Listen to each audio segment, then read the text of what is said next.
Good morning, India.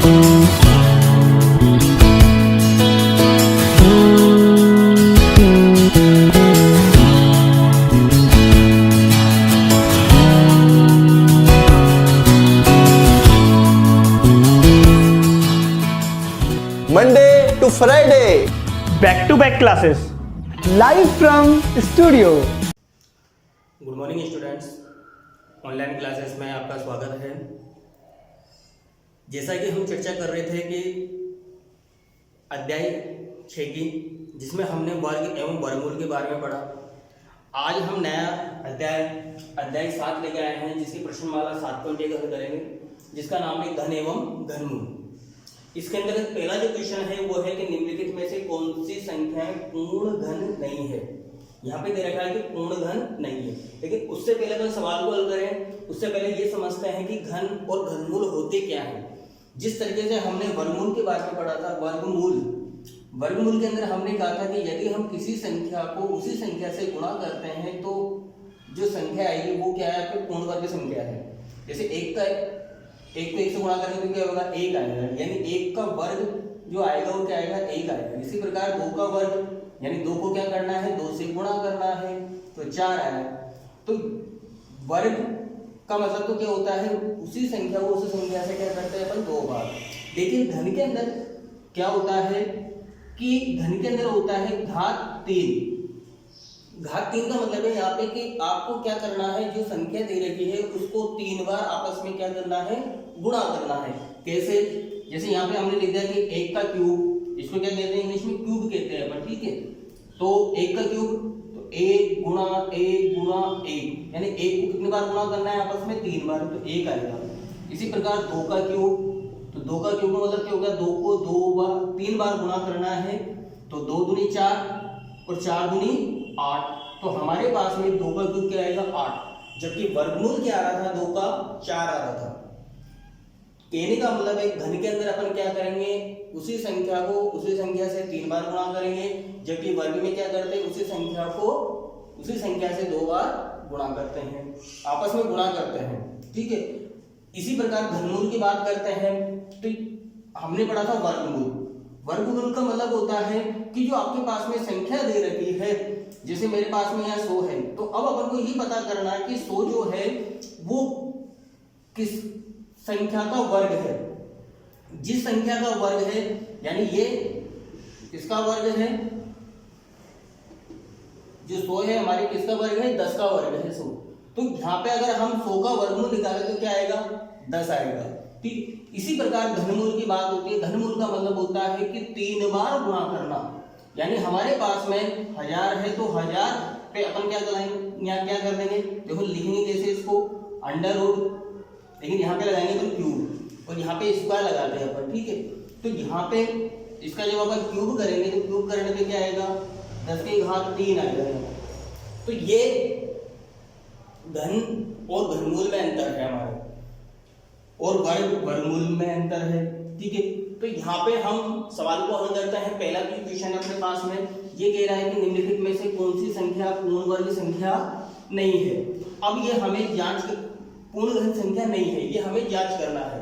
तो यहाँ पे जांच करने के लिए जिस प्रकार से हमने, अगर आपको ध्यान हो तो हमने छठी प्रश्नमाला के अंदर अभाज्य गुणनखंड विधि का प्रयोग किया था, तो वही सवाल अपन को यहाँ करना है। जब भी अपन को दे दी जाए कि घन है या नहीं है, इस तरह की जांच कीजिए, या अपन से घनमूल पूछ ले, तब भी अपन क्या करेंगे, अभाज्य गुणनखंड विधि को काम में लेंगे। तो सबसे पहला क्वेश्चन है अपने पास में 216 का अभाज्य गुणनखंड। देखो 216 का क्या करेंगे अपन, अभाज्य गुणनखंड। तो 216 का अभाज्य गुणनखंड अगर अपन करते हैं तो यहाँ पे अलग से कर लेते हैं अपन 216 का। पीछे दिख रहा है आपको 6 आ रहा है, 216 में 6 है, तो 6 में किसका भाग जाएगा, 2 का। 2 से इसको विभाजित करेंगे, 2 1 कम 2, ठीक है, 1 में भाग जाएगा, भाग टूट के 0, कितने हो जाएंगे, 16, 2 8 16। फिर 8 आया, फिर 2 से विभाजित होगा, 2 पंजे 10, 2 चक्कू 8, फिर 4 आ रहा, फिर 2 से विभाजित होगा, 2 दूनी 4, 5 में भाग दे रहे अपन 2 का, तो 2 दूनी 4, 1 बच गया, कितने जाएंगे 14, 2 संते 14। अब यहाँ पे 7 आ गया तो अपन को पता है 7 2 से विभाजित होता नहीं है, तो किससे विभाजित करेंगे यहाँ पर अपन 3 से। ठीक है, तो 3 नाम 27, 3 तिया 9, 3 तिया 9 और 3 एकम 3, 3 एकम 3 हो गया। ठीक है, तो यहाँ पे अगर हम देखें तो 216 का अभाज्य गुणनखंड हमारे पास में क्या आया, 2 गुणा 2 गुणा 2 गुणा 3 गुणा 3 गुणा 3, ये हमें प्राप्त हुआ है।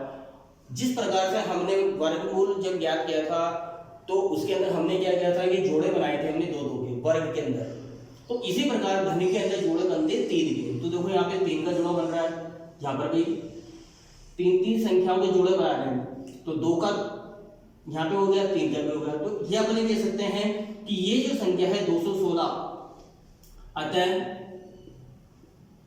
216 क्या हो जाएगी आपके 216 जो है यहाँ पे अगर हम इसको हल करते हैं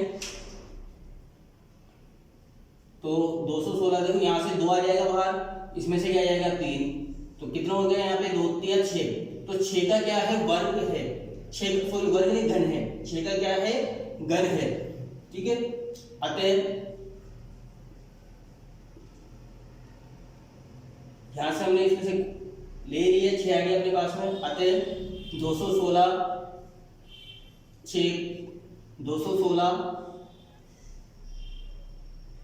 6 का घन है, किसका घन है ये 6 का। ठीक है, अतः ये क्या है आपकी घन संख्या है, 216 घन संख्या है, 216 क्या अपने पास में घन संख्या है। ठीक है, इस तरीके से अपन हल कर लेंगे। आगे चलते हैं दूसरा क्वेश्चन दे रखा है आपके 128, तो इसको हल करो। तो 128 का क्या करेंगे अपन अभाज्य गुणनखंड, 128 का अभाज्य गुणनखंड कर दो, 128 का अभाज्य गुणनखंड।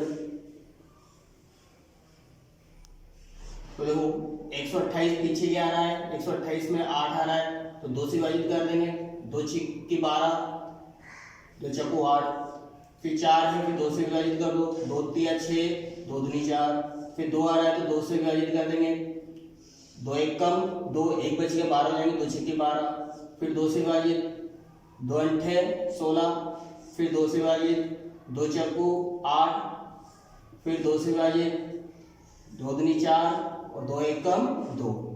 अगर हम यहाँ देखें तो 228 का जो अभाज्य गुणनखंड है वो क्या प्राप्त हुआ आपको, 2 गुणा 2 गुणा 2 गुणा देखो 1 2 3 4 5 6 7, 7 बार हमारे पास में क्या है 2 2 है, तो ये हमने 7 बार 2 2 लिख लिया।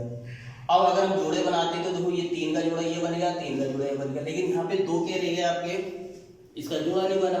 जब जोड़ा नहीं बनता है 3 3 का त्रिक बनानी है अपन को, 3 की त्रिक, लेकिन यहाँ पे त्रिक नहीं बन रही है, तो इसका कहने का मतलब क्या हुआ कि 228 जो हमारे क्या नहीं होगी धन संख्या नहीं होगी। यहां 2 का त्रिक, 2 का त्रिक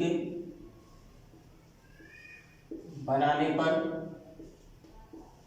2 शेष रहता है, 2 शेष ले रहा है, अतः 128 पूर्ण घन संख्या नहीं है। ठीक है, पूर्ण घन संख्या नहीं है। तो हमने 2 सवाल के लिए तीसरा देखते हैं, तीसरा क्या है इसमें 1000 है। ठीक है, तो यहाँ पे 1000,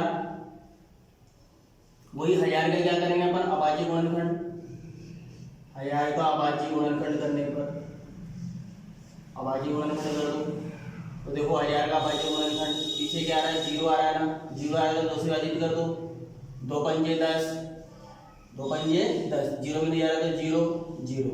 ठीक है, फिर 0 आ रहा है 2 से विभाजित कर देंगे, 2 दूनी 4, 1 बच गया 10 हो जाएंगे, 2 पंजे 10 0, फिर 2 से विभाजित कर देंगे, 2 1 कम 2, 2 दूनी 4, 1 बच गया 10, 2 पंजे 10। अब देखो यहाँ 5 आ गया तो 5 किससे विभाजित हो जाएगा 5 से। ठीक है, तो 5 से इसको विभाजित किया, 5 दूनी 10, 1 5 3 2 बच जाएंगे 50 25, फिर 5 से विभाजित कर देंगे 50 25, फिर 5 से विभाजित कर देंगे 5 एकम 5। तो यहाँ पे अगर हम देखें तो 1000 का गुणनखंड, 1000 का गुणनखंड क्या हो जाएगा, तो 1000 का गुणनखंड क्या जाएगा 2 गुणा 2 गुणा 2 गुणा 5 गुणा 5 गुणा 5।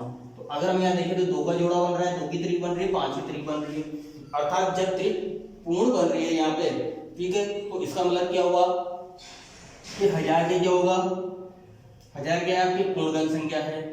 यहाँ पे त्रिक बन रही है ना, देखो 2 की भी त्रिक बन गई और 5 की भी त्रिक बन गई, अतः 1000 क्या हो जाएगी आपकी पूर्ण घन संख्या है, 1000 पूर्ण घन संख्या है।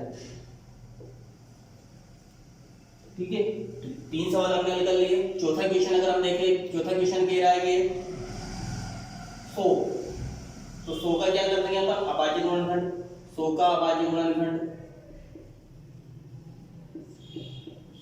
तो 100 का अगर अपन अभाज्य गुणनखंड करते हैं तो देखो 100 का अभाज्य गुणनखंड क्या आ जाएगा, 2 से विभाजित कर देंगे 50 बार, फिर 2 से विभाजित कर देंगे 25 बार, 25 अब किससे विभाजित होगा 5 से, 5 एकम ये 50 25, फिर 5 से 5 एकम 5। तो यहाँ पे 1000 का जो गुणनखंड आया है वो क्या आया है 2 गुणा 2 गुणा 5 गुणा 5।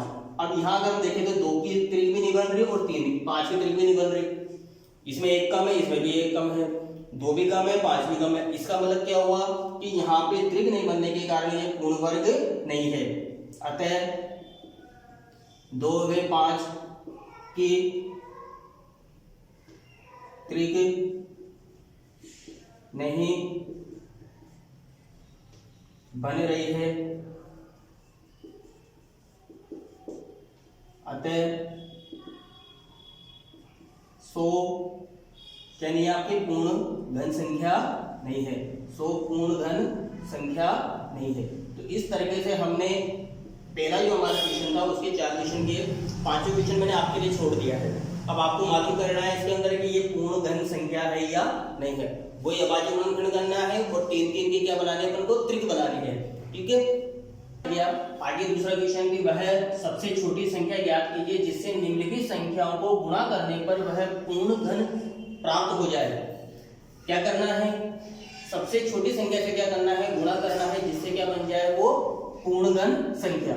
इसी प्रकार के क्वेश्चन हमने 6.2 के अंदर भी किए थे, उसके अंदर क्या ज्ञात कर रहे थे अपन वर्ग।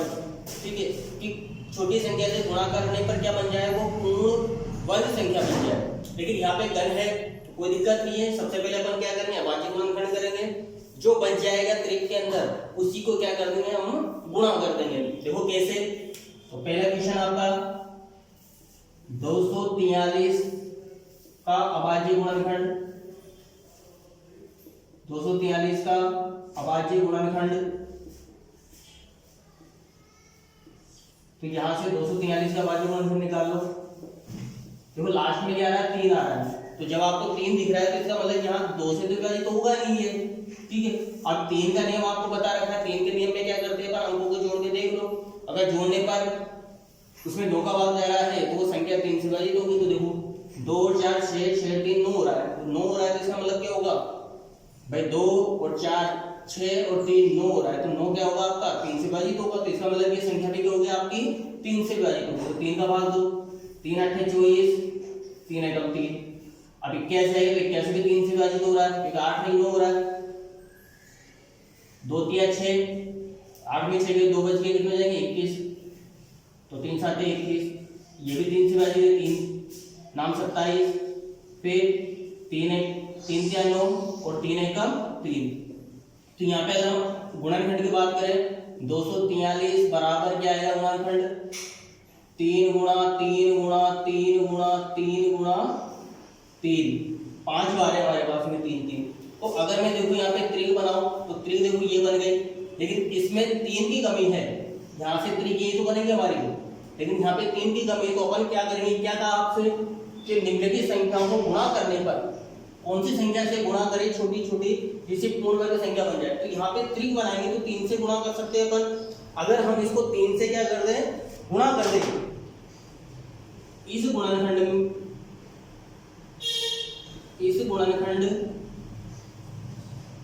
को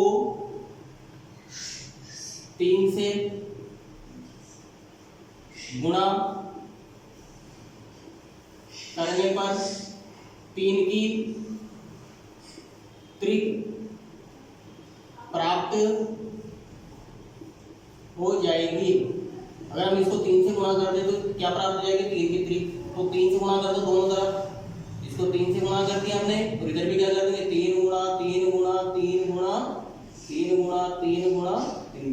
तो यहाँ पे देखो ये त्रिक बन गए, ये त्रिक बन गए। 3 से क्या करने पर? गुणा करना। पहले 3 की कमी थी, 3 से गुणा कर दे दोनों तरफ। अब इसको गुणा कर दो। 3 तिया 9, 3 तिया 9, ठीक है। 3 चौको 12 और 3 दूनी 6, 6 रे 7, यानी 729। ये जो है वो क्या है? 3 तिया 9, 729 जो है 9 का क्या है? क्यूब है।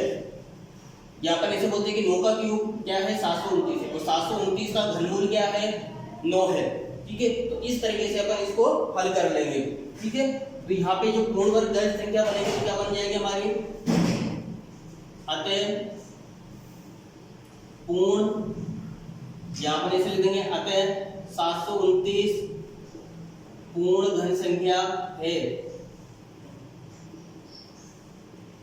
हमसे दो चीज पूछी थी क्वेश्चन के अंदर कि छोटी छोटी संख्या ज्ञात कीजिए। छोटी संख्या कौन हो गई आपके? 3 हो गई। फिर पूर्ण घन संख्या प्राप्त हो जाए तो प्राप्त कितना होगा आपको? 729। आगे फिर दूसरा, तीसरा, चौथा, पांचवा इसी प्रकार के सवाल है। तो दूसरा सवाल ले लेते हैं इसी का। आपकी बात का आपसे 256, ठीक है। तो 256 का क्या कर दो आप? अभाज्य गुणनखंड कर दो। 256 6 आ रहा है तो 2 से विभाजित कर दो। 2 एकम 2, 2 दूनी 4, 1 बच जाएगा 8। कितने हो जाएंगे यहाँ पे? 16, 2 अंठे 16। फिर 2 से विभाजित कर देंगे। देखो 2 छिक्की 12, 2 चक्कू 8, फिर 4 आएगा, 2 से विभाजित कर दो। 3 दूनी 6 और 2, फिर 2 से विभाजित कर देंगे तो 16, फिर 2 से विभाजित कर देंगे क्या जाएगा? 8, फिर 2 से विभाजित करने पे क्या जाएगा? 4, फिर 2 से विभाजित करने पे क्या जाएगा? 2, और 2 से विभाजित करने पे क्या जाएगा? 1। अगर हम यहाँ देखें 256 का अभाज्य गुणनखंड, 256 का अभाज्य गुणनखंड क्या आ रहा है आपके पास में? 1 2 3 4 5 6 7 8। 8 बार क्या आ रहा है? 2 2 आ रहा है। 2 गुणा 2 गुणा 2 गुणा 2 गुणा 2 गुणा 2 गुणा 2 गुणा 2, 8 बार आ गया। अब इसकी अगर हम त्रिक बनाएं तो देखो त्रिक ये बन जाएगी। होने कितनी चीज है? 9 होने चाहिए, लेकिन 8 ये। तो किसकी कमी है यहाँ पे? 2 की। तो हम अगर 256 को क्या कर दें? 2 से गुणा कर दें तो हमारे क्या प्राप्त हो जाएगी? पूर्ण वर्ग संख्या, ठीक है। क्या प्राप्त हो जाएगी? आपके पूर्ण वर्ग संख्या। तो यहाँ पे अपन क्या करेंगे? अतः 256 पूर्ण घन संख्या नहीं है, घन संख्या नहीं है। इसे पूर्ण घन संख्या बनाने के लिए 2 से गुणा करेंगे। तो 256 गुणा 2 कर दो। ऐसे उधर भी 2 से गुणा कर देंगे। 2 गुणा 2 गुणा, दोनों तरफ भी करना पड़ेगा आपको, यानी कि सिर्फ एक तरफ करके रह जाओ, दोनों तरफ गुणा करना है, ठीक है। अब 256 को 2 से गुणा किया तो देखो क्या जाएगा? 2 छिक्की 12, 2 पंजे 10, 10 और 1 आश्रित 11 हो जाएगा। 2 दूनी 4, 1 आश्रित 5, यानी 512। 512 अगर हम देखें तो 2 गुणा 2 गुणा 2, तो 512 जो है वो क्या है? 512 जो है आपके 8 का क्या है? क्यूब है। इसमें भी अपन को यहाँ पे क्यूब लगाना होगा, ठीक है। 512 क्या है? यहाँ पे 8 का क्यूब है। अतः 512 पूर्ण घन संख्या है, 512 पूर्ण घन संख्या है। तो इस प्रकार हम सवालों को हल कर सकते हैं। ठीक है, तो हमने दो क्वेश्चन हल किए। आगे अगर हम तीसरा क्वेश्चन देखें तो तीसरा क्वेश्चन आपको दे रखा है 72। तो 72 का क्या करना है आपको? तीसरा क्वेश्चन में इसमें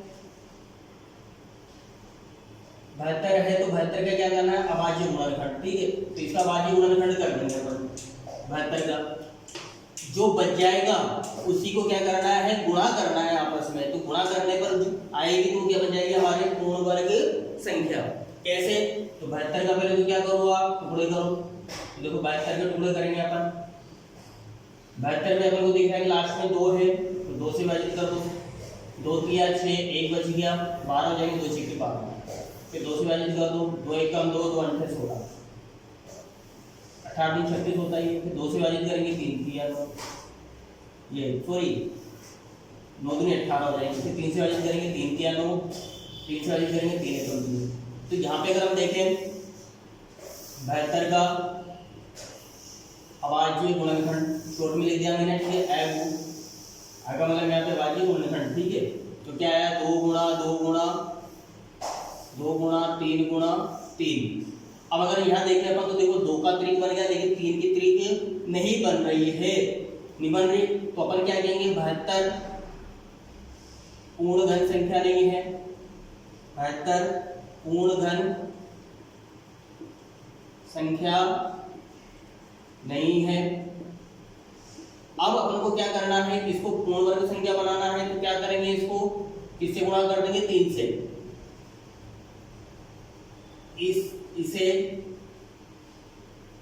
इसे पूर्ण घन संख्या बनाने के लिए 3 से गुणा करेंगे। किससे गुणा करेंगे? 3 से। दोनों तरीके पर किससे गुणा कर देंगे? 3 से गुणा कर दो। तो 72 को 3 से गुणा कर दो। ठीक है, इसी प्रकार यहाँ पर भी अपन क्या करेंगे? 2 गुणा 2 गुणा 2 गुणा 3 गुणा 3 गुणा 3। ठीक है, तो यहाँ पे बन गया ना आपका त्रिक बन गया। 3 से गुणा करने पे पहले 3 की कमी थी, 3 से गुणा कर दिया हमने। तो गुणा करके देख लो इसको, 2 तिया 6 और 7 तिया 21, 216। अब 216 की बात करें तो 216 क्या है यहाँ पे? देखो 216 अगर हम देखें तो 2 तिया 6, 6 का क्या है यहाँ पे? क्यूब है। 6 का क्या जाएगा? क्यूब। 6 का क्यूब का मतलब 6 का जो घन है वो कितना है? 216 है। अतः 216 पूर्ण घन संख्या है आपकी। 216 पूर्ण घन संख्या है। तो इस प्रकार हमने इसके 5 में से 3 क्वेश्चन किए हल। बाकी 2 क्वेश्चन है, इसमें आपको ज्ञात करना है, आपको पता करना है कि कौन सी संख्या से इनको गुणा करें ताकि ये क्या बन जाए? आपके पूर्ण घन संख्या। सीधा सा फॉर्मूला है, अभाज्य गुणनखंड को गुणनखंड करने पर त्रिक बनानी है। त्रिक बनाने पर जो बच जाएगा उसी को क्या करना है? आपको गुणा करना है। अभी तक हमने 2 क्वेश्चन हल किए। अब तीसरे क्वेश्चन की बात करते हैं। तीसरा क्वेश्चन है कि वह सबसे छोटी संख्या ज्ञात कीजिए जिससे निम्नलिखित संख्याओं को भाग देने पर भागफल एक पूर्ण घन संख्या प्राप्त हो जाए। अभी तक हम क्या कह रहे थे? गुणा कर रहे थे, लेकिन अब अपन को क्या करना है? भाग देना है। और भाग देने पर क्या प्राप्त हो जाएगी? आपको भागफल एक पूर्ण घन संख्या प्राप्त हो जाएगी। ठीक है, तो इसको सवाल को सॉल्व करते कुछ भी नहीं, वही अपन को अभाज्य गुणनखंड करना है। ठीक है, तो सबसे पहले पहला क्वेश्चन ले लिया मैंने 81 के क्या करना है आपको? अभाज्य गुणनखंड। तो देखो यहाँ पे 1 आ रहा है, तो 1 आ रहा है तो 2 से विभाजित होगी नहीं। 3 से देखते तो 8 नहीं, 9 हो रहा है, यानी 3 से विभाजित है। 3 नाम 3 दूनी 6, क्या बच जाएगा? 2 3 7 21। फिर 3 से विभाजित कर देंगे, 3 नाम 27। फिर 3 से विभाजित कर देंगे, 3 तिया 9, फिर 3 एकम 3। अब अगर यहाँ देखिए अपन तो 81 का अभाज्य गुणनखंड क्या आ रहा है आपके पास में? 3 गुणा 3 गुणा 3 गुणा 3। अब अगर मैं त्रिक बनाऊं यहाँ पे तो ये बनेगी। 3 की तो त्रिक बन गई, लेकिन इस 3 की नहीं बन रही है। लेकिन हमारे पास में क्या है, अकेला है, तो अपन क्या कर सकते हैं कि तीन की त्रिज्या नहीं बन रही है, तो अपन क्या करेंगे, 3 का क्या कर देंगे, भाग दे देंगे, क्योंकि वहां पे क्या करना है, आपको भाग देना है। तो देखो यहाँ पे त्रिज्या नहीं बन रही, तो अपन क्या कर रहे हैं, 3 का भाग दे देंगे। अतः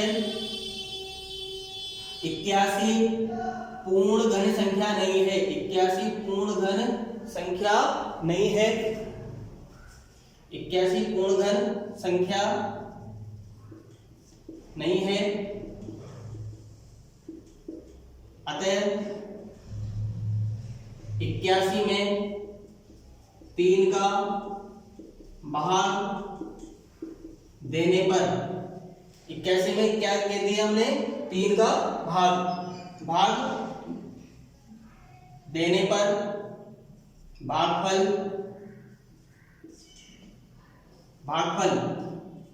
पूर्ण घन संख्या प्राप्त होगा, पूर्ण घन संख्या प्राप्त होगा। अब कितना होगा तो ये अपन जांच कर लेते हैं। तो देखो इसको मैं ऊपर लिख रहा हूं यहाँ पे, तो 81 में 3 का भाग दिया, तो यहाँ पर भी अपन क्या करेंगे, 3 गुणा 3 गुणा 3 गुणा 3, और इसमें क्या कर देंगे, 3 का भाग दे देंगे।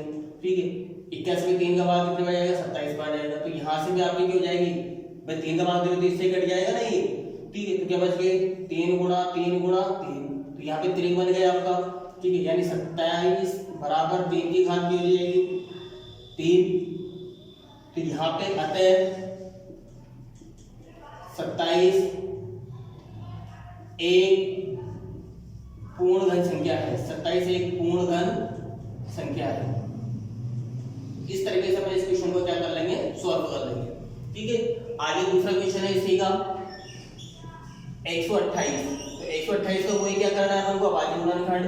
तो 128 का अभाज्य गुणनखंड करो, 8 आया तो 2 से विभाजित कर देंगे, 2 6 के 12 तो 8, 2 चक्को 8, फिर 2 से विभाजित कर दो 32 बार, फिर 2 से विभाजित कर देंगे तो 16 बार हो जाएगा, फिर 2 से विभाजित कर देंगे तो 8 बार, फिर 2 से विभाजित कर देंगे तो 4 बार, फिर 2 से विभाजित कर देंगे तो 2 बार, और 2 को फिर विभाजित करेंगे 2 से तो 1 बार।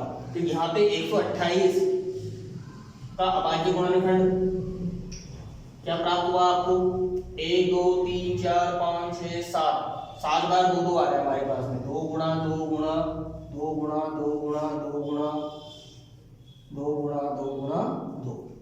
तो देखो यहाँ पे एक चतर है, ठीक है, 7 बार होगा। तो त्रिक की बात करें तो 3 2 2 के 2 त्रिक बनी है, सिर्फ ये बन गए ये बन गए, लेकिन यहाँ पे 2 क्या है आपके, इसकी त्रिक नहीं बनी। तो अपन क्या करना है त्रिक बनाने के लिए कि 128 पूर्ण घन संख्या नहीं है, पूर्ण घन संख्या नहीं है, अतः 128 में 2 का भाग देने पर भागफल एक पूर्ण घन संख्या बन जाएगी, एक पूर्ण घन संख्या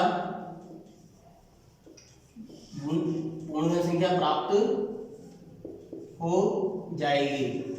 अब देखो कितनी होगी, तो अपन को पता करना है। तो 128 में किसका भाग दे दिया मैंने, 2 का।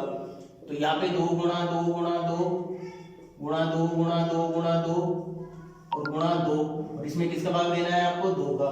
तो देखो 128 में 2 का भाग तो कितने बार जाएगा, 64 बार। तो यहाँ से मैंने इसको 2 का भाग दिया तो 2 से 2 कट गया। ठीक है, तो कितना रहेगा यहाँ पे, 2 और ये रह गया आपके, तो 2 गुणा 3 और 2 गुणा 3। ठीक है, तो 3 है यहाँ पे, ये भी 3, तो ये हो जाएगा आपका। तो 64 बराबर क्या हो जाएगा, 2 दूनी 4, 4 की घात 3। तो हम ये कह सकते हैं अतः 64 एक पूर्ण घन संख्या है, 64 एक पूर्ण घन संख्या है। तो इस तरीके से हम इस सवालों को सॉल्व कर लेंगे। ठीक है, आगे अपन इसी सवाल का तीसरा सवाल देख लेते हैं एक और। ठीक है, फिर बाकी 2 क्वेश्चन मैं आपके लिए छोड़ दूंगा। जैसे इसमें मैं 5 क्वेश्चन ले लेता हूँ। ठीक है, 5 क्वेश्चन जो आपने दे रखा है, इसमें कितना दे रखा है, 704। यहाँ पे 704 दे रखा है आपके। ठीक है, तो 5 क्वेश्चन सॉल्व कर रहे हैं अपन। 704, तो 704 का वही अभाज्य गुणनखंड करना है अपन को। 704 का अभाज्य गुणनखंड, तो लास्ट में क्या आ रहा है, 4 आ रहा है, तो 2 से विभाजित कर दो। 2 3 6, 7 में 2 का मान दिया, 2 3 6, 1 बच गया 10 हो जाएंगे, 2 5 10, 2 दूनी 4, ठीक है। फिर 2 से विभाजित कर देंगे, 2 1 कम 2, 2 7 14, 1 बच गया 2 6 12, फिर 2 से विभाजित करेंगे, 2 8 16, 2 8 16, फिर 2 से विभाजित करेंगे, 2 चौको 8, 2 चौको 8, फिर 2 से विभाजित कर देंगे, 2 दूनी 4, 2 दूनी 4, फिर 2 से विभाजित कर देंगे, 2 1 कम 2, 2 1 कम 2, अब किससे विभाजित होगा, ये 11 से, 11 1 कम 11, ठीक है। तो यहाँ से हमने इसको हल ज्ञात कर लिया, लेकिन यहाँ पे अपन को दिख रहा है कि 704 का अभाज्य गुणनखंड, अभाज्य गुणनखंड 704 का जो अभाज्य गुणनखंड है वो क्या प्राप्त हो रहा है आपको, 2 गुणा 2 गुणा 2 गुणा 2 गुणा 2 गुणा 2 गुणा 11। तो यहाँ पे हमने देखा कि 2 2 का तो जोड़ा बन गया, लेकिन यहाँ पे 11 का आपका जोड़ा नहीं बन रहा है, ठीक है। 2 2 का तो जोड़ा बन गया, लेकिन 11 का जोड़ा नहीं बना है, तो अपन क्या कहेंगे कि 704 पूर्णगण संख्या नहीं है, पूर्णगण संख्या नहीं है, अतः 704 में 11 का भाग देने पर भागफल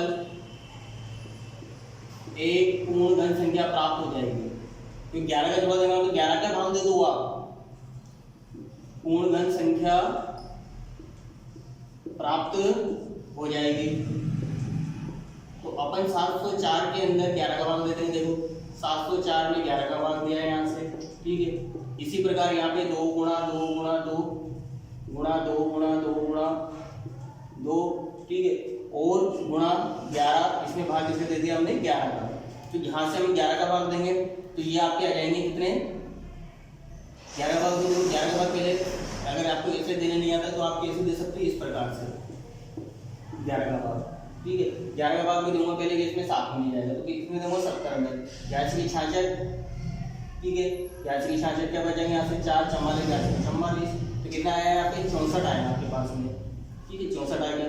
अब यहाँ पे अगर हम देखें तो ये 2 का त्रिक और ये 2 की त्रिक, 11 से तो 11 कट गया ना तो भाग देने पर, ठीक है। तो यहाँ पे 2 की घात 3 गुणा 2 की घात 3, तो यहाँ पे 64 जो है आपके, अभी हमने लेके आया था किसकी घात है, 4 की घात 3 है, यानी 4 का घन जो क्या है 64 है।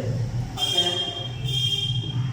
64 एक पूर्णगण संख्या है, 64 एक पूर्णगण संख्या है। तो इस प्रकार से अपन जो बाकी जो क्वेश्चन है 3 और 4 उनको सोल्व करेंगे। आगे क्वेश्चन नंबर 4 है कि परिचित प्लास्टिसिन का एक घनाभ बनाता है जिसकी भुजा 5 सेमी, 2 सेमी और 5 सेमी है। एक घन बनाने के लिए ऐसे कितने घनाभों की आवश्यकता होगी। अब यहाँ पे क्वेश्चन, जब भी हमने पिछली जो क्लास थी उसके अंदर पे हमने बात की कि घन के वर्ग के अंदर कि जब आवश्यकता हो तो आवश्यकता के अंदर क्या करते हैं अपन कि जो बच रहा है उसको गुणा करते हैं, लेकिन अगर निकालना हो तो निकालने में क्या करते हैं अपन, भाग करते हैं, यानी उस संख्या को हटा देते हैं। तो यहाँ पे तो आवश्यकता है, तो आवश्यकता है तो अपन को क्या करना है, गुणा करना है। वही क्वेश्चन है सेम, ठीक है। तो सबसे पहले देखो माना घनाभ, माना क्या माना हमने कि कितने घनाभों की आवश्यकता है, तो माना उसे n घनाभों की आवश्यकता है, माना उसे n घनाभों की आवश्यकता है।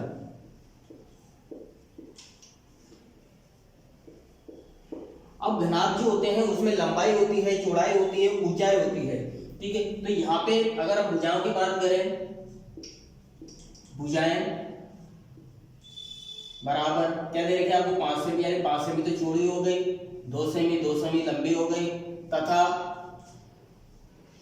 फिर क्या दे रखे आपको 5 सेमी, तो 5 सेमी की हो जाएगी इसकी ऊंचाई हो जाएगी, ठीक है, 5 सेमी है।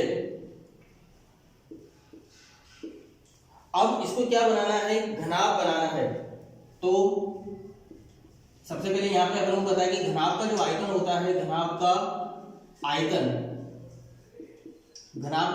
होता है वो यहाँ अपन को ज्ञात करना है। तो यहाँ अपन करेंगे n गुणा 5 गुणा 2 गुणा 5। हमारे पास में n घनाभ है, यहाँ पे घनाभ की संख्या हमने n मानी थी, और आयतन का सूत्र होता है लंबाई गुणा चौड़ाई गुणा ऊंचाई। आपस में क्या करते हैं, इनको गुणा कर देते हैं। अतः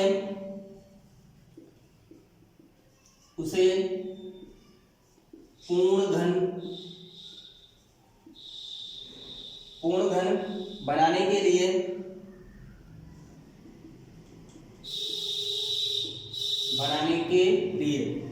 अब देखो यहाँ पे अगर हम जोड़े की बात करें, त्रिक की बात करें, तो 5 का जोड़ा बनाए अपन तो कितने चाहिए, 5 चाहिए अपन को, क्योंकि 2 तो अपने पास में त्रिक में 3 होना चाहिए, तो 5 की कमी 2 है, लेकिन 2 कितना है यहाँ पे, सिर्फ 1 है, तो 2 कम है, संख्या 2 की 2 कम है। तो हम यहाँ पे क्या करेंगे, बनाने के लिए अगर मैं 2 गुणा 2 करूँ तो 3 की ये 2 की त्रिक बन जाएगी। इसी प्रकार अगर मैं 5 कर दूं गुणा और तो 5 की त्रिक बन जाएगी। तो इससे अपन को क्या करना पड़ेगा, गुणा करना पड़ेगा, से गुणा करना होगा। इससे गुणा करना होगा, 2 गुणा 5 से गुणा करना होगा। अतः अब अपने पास में जो बनेगा वो क्या बन जाएगा, 2 गुणा 2 क्या आ जाएगा, 2, यहाँ पे दोनों ये ले लिया हमने, गुणा 5 गुणा 5 तो ये इसमें गुणा क्या कर देंगे अपन 5। तो हमारे पास में क्या बन जाएगा, ये पूर्ण घन संख्या, जब पूर्ण घन बन जाएगा। अतः घन बनाने के लिए हम किससे गुणा करना होगा, क्या आवश्यकता होगी आपको, अतः घन बनाने के लिए उसे 2 गुणा 5 यानी कितना चाहिए उसको, 20, कितना चाहिए, 20 घनाभों की आवश्यकता होगी।